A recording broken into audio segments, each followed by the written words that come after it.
Bank প্রতিবেদনের কথা বলবা, তুমি কি চাও, সরকারের কি চাও না চাও, ঠিক আছে? আমি মোহাম্মদ নুরুজ্জামান বকুল, 58 বছর বয়স।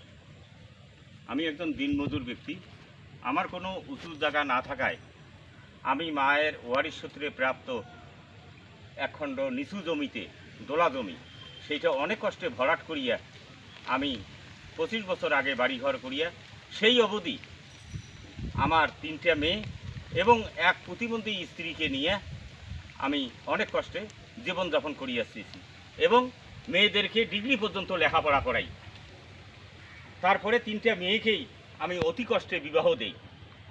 কিন্তু দুর্ভাগ্যজনিত কারণে এই নিচে জমি কোনো রাস্তা না থাকার কারণে আমি প্রতি বছরেই এইভাবে পানির উপর দিয়ে আমার সন্তান, স্ত্রী, আমি চলাচল করি আসতেছি।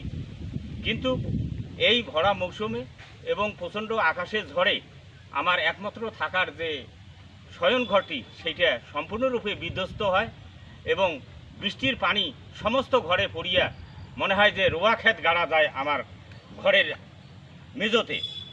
এই অবস্থায় আমি 3টে মেয়ে এবং 2টা অন্তঃসত্ত্বা মেয়ে, যে কোনো সময় সন্তান প্রসবের বেদনা হইতে পারে।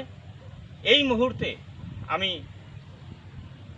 আমার এই সন্তান প্রসব মেয়েকে ডাক্তারের কাছে বা ডাক্তার আমার বাড়িতে নিয়ে আসার জন্য কোনো অবলম্বন না থাকায় আমার একটা নৌকা এবং আমার এই বিধ্বস্ত ঘরটি মেরামত করার জন্য আর্থিক সাহায্য এবং 2টা অন্তঃসত্ত্বা মেয়ের চিকিৎসার জন্য যতটুকু আর্থিকভাবে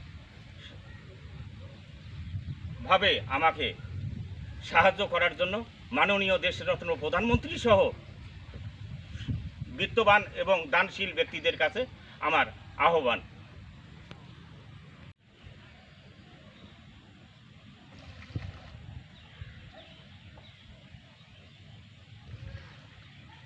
কষ্ট করে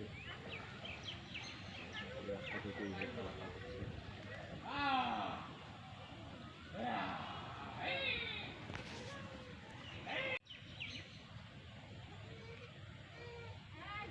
শহরের মধ্যে এমন একটা জায়গায়